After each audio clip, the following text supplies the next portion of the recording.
A warm welcome to Pascal Finette.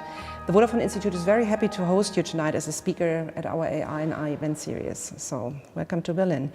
Pascal, you've worked for global tech companies and organizations such as eBay, Mozilla, or Google.org. And now you follow your mission to change the world with technology as chair of the Entrepreneurship and Open Innovation for the Singularity University. And furthermore, you work hard to change the mindset of business leaders and organizations as co-founder of Be Radical. I'd like to talk a bit with you about the transformational shifts we currently experience in economies, societies, and politics through digital technology. So maybe let's start first with something which we increasingly observe, which we call tech skepticism as a phenomenon. And this is also grounded in data because the Vodafone Institute has recently conducted a global study, the Tech Divide, which revealed that citizens in Europe and partly in the US are much more skeptical towards digitization than Chinese or Indians. Does this match with your observations? Are the increasing concerns regarding the impact of digital technology and the power of global tech companies more widespread in Europe or the Western, let's say, industry nations? What's your take on that? Yeah, for sure. I think over the last couple of years, there's even a term for it in Silicon Valley called the tech backlash or the Techlash. And I think it's a growing concern for not just the big tech companies, like the Googles, the Facebooks, the Apples of this world, but there's a follow-on and a trickle-on effect, of course, on everyone in the industry. Comparing this on an international level, so I see it in the US, we definitely see it in Europe, where I think it was prevalent even earlier. And I think it has a lot to do with the way the society is structured and the history. Germany, for example, of course, is well known for having very strict and very strong views on privacy, coming out of a once divided and now united country with, all the stuff which went down in the former Eastern Germany. When you go into other regions, and I do a lot of business in Latin America, for example, but also when you look at China, they have a very different perspective on privacy, for example, on surveillance, on the power of the state and the willingness to let the state, surveil you for the greater good, for the benefit of the greater good. And I think that also translates down into less of a tech skepticism. Or less of a distrust towards the large corporations or corporations in general, for sure. Yeah. And what is the root cause from your point of view? Actually, have the tech companies missed the chance really to create trust, where they're so full of themselves that they miss that their customers are already on another train there? What's your take? It's a really interesting question. So I used to work at Mozilla, which is of course the maker of the Firefox web browser, non-profit organization. And one of the things we found at Mozilla over and over and over again is Mozilla is an institution built and codified on trust. And ultimately people didn't care all that much. Like people cared about the quality of the product, right? So Firefox was successful not because it was a more trustworthy browser than, at the time, Internet Explorer. It was a better browser. So I think that carried the tech industry for a really long time. And I think what happens is with a lot of the recent geopolitical changes we're seeing, so rise of extremism, the whole fake news, real news debate, populism in general, we're moving from a world where we used to be in a world of information scarcity to a world of information abundance, where we move much more to the extremes, where we don't have these shared experiences anymore. And all of this, I think, leads to a world where we distrust centralized organizations. So we distrust our current government institutions, which is the reason why we vote the way we vote now. We also distrust the large corporations because they kind of take a similar position, as in they control large swaths of our lives. And thus, I believe that we're moving into a world where there is a growing distrust towards these organizations. Now, again, if you compare this in the international case, like you look at something like Facebook, for example, you go to Latin America, there's nobody, calling for delete your Facebook app, which, like you hear in the US occasionally, and you hear definitely here in Europe quite a bit. You don't hear it in Latin America because people just don't care. So very different, again, very different cultural perspectives, I think. Absolutely. Let me get back to one point you mentioned, the role of governments. Mm-hmm. So this was also an interesting finding and actually really quite shocking for us, how low the trust in governments is to manage the digitization. Not just manage them, let's say professional with a good impact, but also in the best interest of their citizens. So why are governments failing to manage digitization, or why are they perceived to fail actually? Why are they not ready for that change yet? I believe there's a gazillion reasons for it. I mean, it starts at the root formation of how we run our democracies, right? We have 4-year election cycles in Germany, for example. In the US, we vote for federal elections on a Tuesday because back in the day when we had horses and carriages, that was the most convenient day, right? So there's a lot of like tradition in our system. Now, the world is moving so fast that a 4-year cycle, for example, doesn't seem to make a lot of sense. So that's one side. The second side is, I believe the way governmental systems are structured in the sense of like how you rise as a politician through those systems, it takes a long time. Mm-hmm. So when you look at the average bench of the US House or the US Senate or the Bundestag or Bundesrat here in Germany, I mean, the average age, I don't know what the actual average age is, but they clearly are above, let's say, 55 probably. Now, if you think about like, do you trust these people to understand the implications of modern day technology? I'm not saying that they don't. I'm just saying, like, generally speaking, it is a very old audience, and like there is a disparity here. And we saw this really interestingly in the deposition of Mark Zuckerberg, the Facebook founder, in the US, where one of the senators kept asking him, and how do I send an email over WhatsApp? Right? And he was under the impression WhatsApp is an email application, right? And of course, we all know that there's quite a bit of a difference between an email and an instant messaging system, right? Yeah. So I think there's a lot of reasons why probably we rightfully should assume that government doesn't really understand tech all that well. Okay, yes, indeed. I think the government has understood themselves, or many governments, that they need expertise, and they're hiring and trying to hire a lot of, let's say, experts from the industry. But back to the point on how we run democracies, in particular in Western nations, could you foresee a time, maybe whatever, 10, 20, 30 years, where we increase digital participation, or if we potentially even running governments and administrations completely by algorithms? It's a really fascinating question. So I think there needs to be a lot of things which need to be true for this to happen. In theory, as a technologist, I think there are benefits of us leveraging technology in our democratic process. So you can think about concepts which have been debated and have been implemented on small scale, like liquid democracy, which in liquid democracy, for example, I don't give my vote for a set period, let's say 4 years, to a party. Rather, I have my vote, and I can give my vote on individual issues to the people or the person I think represents that particular issue best throughout the period.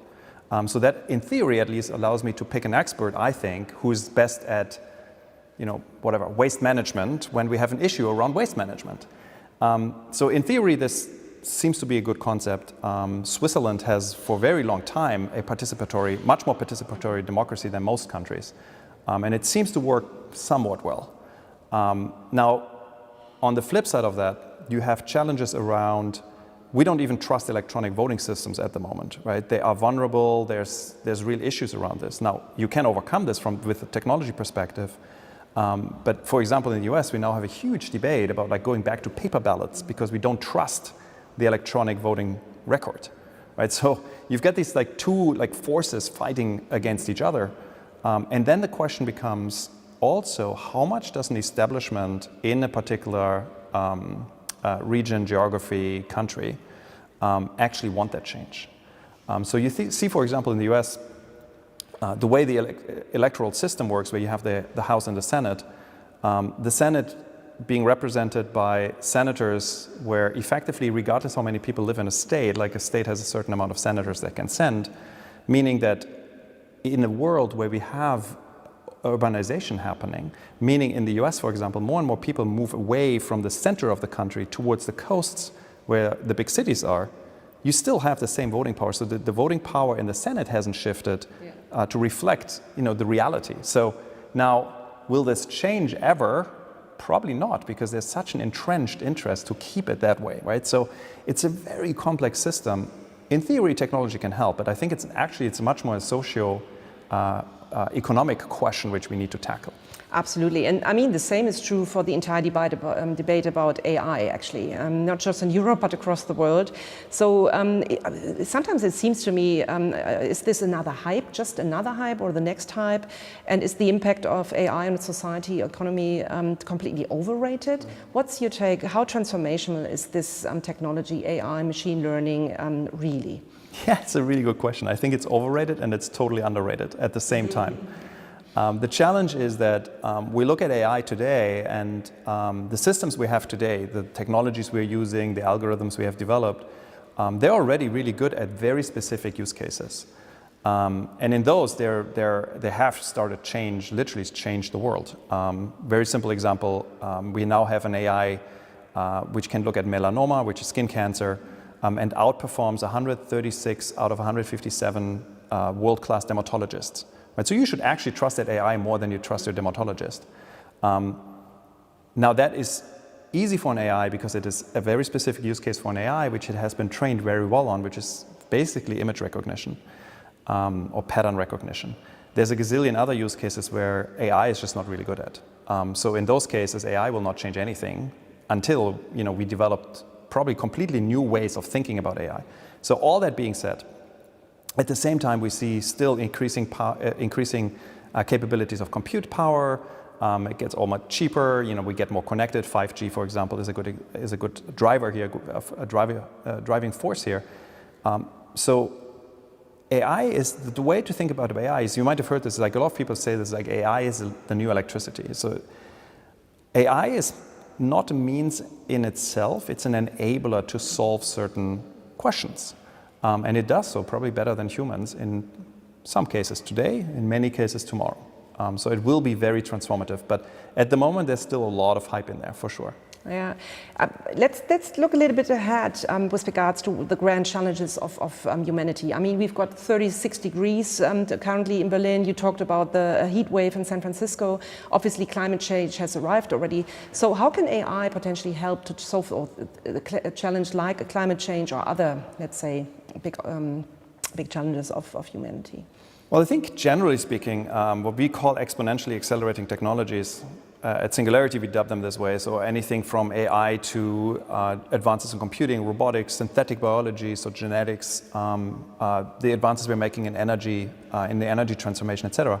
I think they all can be leveraged to tackle some of these really big problems, which quite frankly, a lot of them are relatively incomprehensible to us because they're so complex, there's such a strong systems component to them where there's so much interplay that we actually need to leverage every ounce of technology we have to better understand them, to figure out like what are the levers we can pull to make this change happen.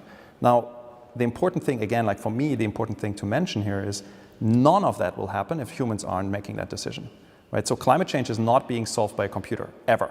It's solved by a human who makes a choice to change it, attack the problem.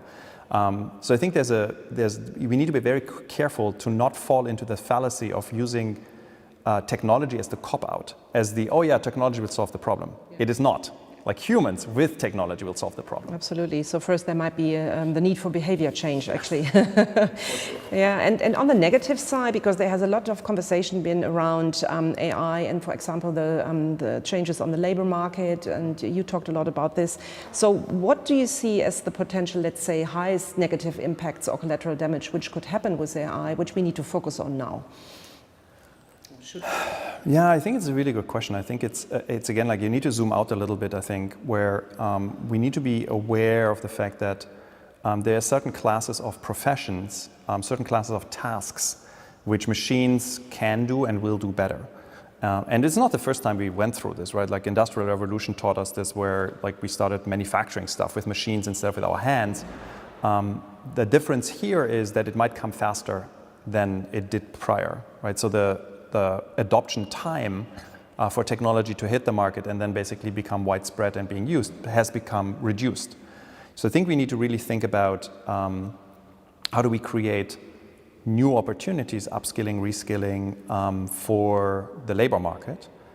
But also, if you think about what we call K-12 in the US, so kindergarten till 12th grade education, so Abitur in Germany, we need to figure out like what do we actually teach kids to be successful in this new world. And I would make the argument we're falling pretty short on that side, as well as, of course, the labor market itself. So I think there's a really interesting and really important discussion to be had, and less, in more practical terms than we're currently doing it. I think there's a lot of like debate about, oh my God, you know, whatever the number is you read, like 20% of jobs will go away, 80% of jobs will go away, right? But really thinking about like, okay, so what does it actually mean? Where does it really happen, and what do we do about this? Yeah, I mean, the good thing about this entire debate on AI and the impact on the labor market will be that we finally will start to move on, right? And really change the educational system and really take lifelong learning seriously. So there needs to be some pressure on society, I think, to change this. So let's take a bit more of a macro perspective, actually. One topic which gets a lot of attention currently is the kind of fierce competition, or increasingly fierce competition, between the US and China mainly regarding global technology leadership, in particular when it comes to AI, right? So do we need to be actually concerned in Europe from your point of view, and maybe also a little bit in the US? Yeah. So it seems that like the old world order is turning upside down, because the Chinese are so tenacious and they seem to be so effective on how they deploy these technologies, advance them, how they go to market with these technologies, and they are not hampered, so to say, by ethical debates like we are in Europe. What's your point of view? Because you see the US, you see Asia. Is this true, or is this? Yeah, I think there is, generally speaking, there's some data which shows you, for example, that the US in 2018 spent about $25 billion on AI research. China spent about $30 billion on AI research, and this is basic research. And all of Europe combined spent $3 billion. So there clearly is a divide here, and it clearly has become a two-horse race at the moment, at least. Now, I believe that given the political system of the US versus China, the kinds of AI, the kinds of use cases at least, and probably also the kind of basic research, the directional position of this basic research is different. So yes, China, for example, has famously, surely less a concern about data privacy, but also the products Chinese consumers use and are built for Chinese consumers typically don't work all that well in Western markets. So a good example is if you look at WeChat, their chat application, which is basically it's your life in your phone, basically. It does everything, like payments and God knows what else. WeChat doesn't really play a role outside of China, right? For good reason, because it's a foreign object to us, again, in the cultural context. So I think there's differences here, and that also leads to differences in the way AI is being developed and deployed. Now you can level this up and basically look at, for example, cybersecurity, and you might have heard the US is currently boasting that they have infiltrated the Russian electric grid. We know that the US electric grid has been, or we believe that the US electric grid has been infiltrated. So there's a whole new world out there in terms of, securing like kind of the warfare. So the idea of like how do I actually secure my infrastructure, et cetera, which that is also driven by AI, right? A lot of these systems are AI-based infiltration systems. So it's an interesting complex world. Absolutely, and I think it's too early to have an answer on that question. Actually, who will win the race, right? It's not a zero-sum game, actually.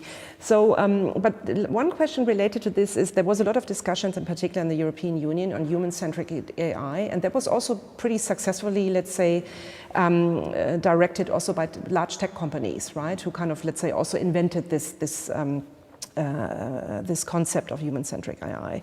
Do you think that last but not least, on the mid or long run, Europe will have a competitive advantage, so to say, because their ground AI or other technology developments based on human rights and European values?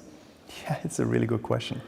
I don't know, actually. So if you would have asked me about a year ago how GDPR plays out, so the German or the European Data Privacy Directive, I would have said that Europe basically shot themselves in the foot with it because it prevents them from doing a lot of things which are totally doable in the US and China.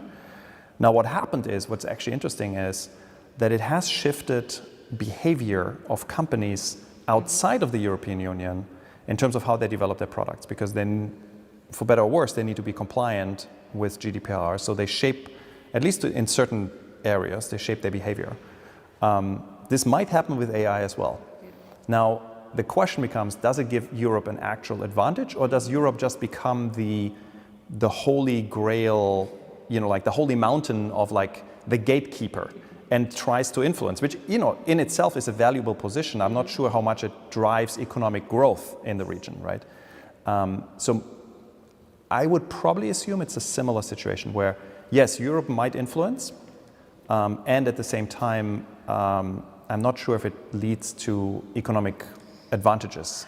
Yeah, that's a very interesting perspective, because we might ending to be the moral leader, but not the technology and, let's say, industry leader anymore. Yeah, so looking a little bit more ahead in the future, because this is a key driver of your work actually, what do you think, how will AI have changed the world in 2030? It's not long ago, it's actually just 10 years, but for this kind of technology, it's a lot, right? So what's your personal utopia or dystopia, actually? It's a really good question. So I believe you will, first of all, you will see AI becoming pretty ubiquitous in a lot of the services and the products you use, but you will probably not necessarily even think about those, right? So for me, a good example is something like the Nest thermostat. So it's basically a thermostat which allows you to like dial up and dial down the temperature, but it has a little bit of basic AI, which it learns, you know, when do you like actually switch on the lights or turn up the heat or turn down the heat. Now, we will see many, many more devices which get this level of like just intelligence, basic intelligence. So that will happen. I think we will see one of the things which really frightens me is when you see the quality of what is called deep fakes. So this is AI basically generating anything from fake video, fake audio, fake text. It's already pretty good. If you extrapolate this out 10 years, I think you will have a world where we will have this interview where I didn't actually give you that interview. I think that's very dystopian for me, because it means that you cannot trust the printed or the listened to or the seen word, which is really like disturbing if you think about like how our democracies function, right? And then lastly, I think the big challenge I think in AI at the moment is particularly the newer forms of AI, so deep learning AIs, neural networks, etc. They effectively black boxes, so you can't pry them open. You kind of don't really know why they're making their decisions. And I think we need to get to a world where we can actually start to do introspection on those, because we will not trust them otherwise. Like, even if the result is accurate, there's still a trust gap here if you can't pry them open. And there's efforts to like build systems which allow you to understand this better, but I think that's a huge issue and we need to fix that. And if we haven't fixed it in 10 years, I think the trajectory for AI will be very different, just from a trust perspective. Absolutely. So thank you very much. That was super interesting, and I hope we will have the next interview not as an avatar driven by an algorithm, but definitely again in person. Thank you very much, Pascal. Thank you for having me.